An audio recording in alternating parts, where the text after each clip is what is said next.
Oh, look, there's fuzz on my head. Okay, hi, this is Aaron Motorphilia, and people ask me about cars all the time because I've been doing this a long time. I've been in the car business for almost 20 years. I've bought over $60 million in cars.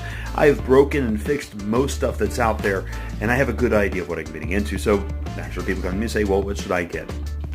And often people ask me about Kias and Hyundais and what I think about them. And my short reply is, if you're going to have it if it's newish and you're having it for 3 to 5 years, fine, great.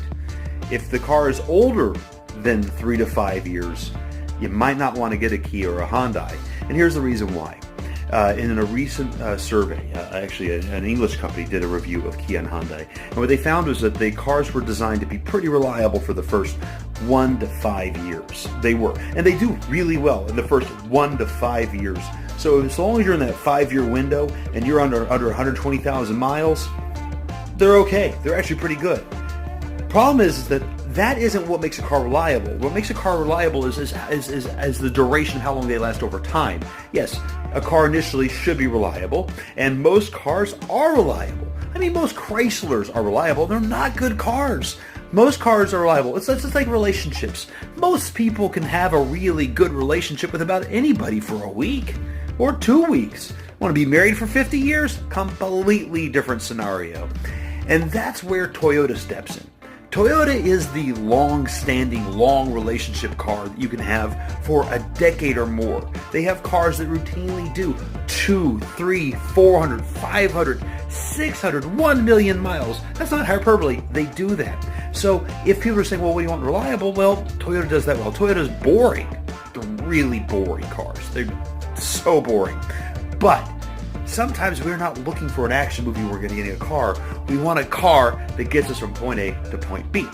So when people are saying, well, Kia and Hyundai are reliable, not really.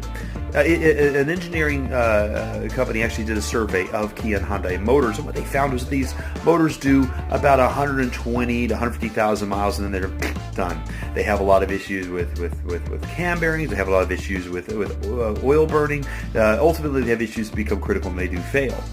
So I would not say a car that has a lifespan of 150,000 miles is really what I call to be a long-term reliable car. Maybe short-term, yeah. Long-term, no. So if you're buying one pre-owned and you're buying a car and it's getting up there in mileage, go with a Honda, go with a Toyota. They do really, really well. Why not Nissan? Because Nissans have a history of having transmissions that start kind of slipping and going on them. They have a lot of the, and they really haven't done very well with long-term reliability. Short-term, sure. So if you're going to lease a car, lease a Hyundai. Lease a Kia, sure, absolutely. I mean, it's a short-term investment, not a big deal. But I mean, if you're wanting to buy a car and you really wanted to buy a car smart, you can buy a car you can keep for 10 to 15 years. Because that's money you're not spending out. You can go buy a Toyota Camry that's a couple years old. You can get one for $15,000, $16,000. And that car is going to last you literally for 20 years. It's going to do it. So that's great. Think about it. That's how much money you save. Rather than losing money to depreciation, you have that car, you drive it, and you can save your money for, I don't know, things like sending your kids to college, buying a house, not doing something stupid like throwing your money away on a car. I don't think it's a great idea. I sell cars all the time, but I don't want you to waste your money. And so that's the thing I see about Kia and Hyundai, is they're disposable cars. They're cars made for you to go and continually buy cars over and over and over and over again. And if you were to sit down and look at how much you lose in depreciation over the next 15 years, the past 15 years of cars, it's a lot of money. It's enough to send a kid to college. So, maybe make some smart ideas here. And they're not that glorious of a car. If you're going to release a car, then go buy a BMW. Go buy something really cool. It's a Kia. It's a rental car. So why are you driving that? And that's the thing. So anyways, if you're looking for reliability, Lexus, good. Toyota, great. Honda, pretty good. Acura, they're okay. Those are really good long-term cars in general. But, when you're talking about these other cars that you kind of see all over the place, and then if you look at them, they depreciate so much, and it's because there is a sliding scale. They become continually less reliable.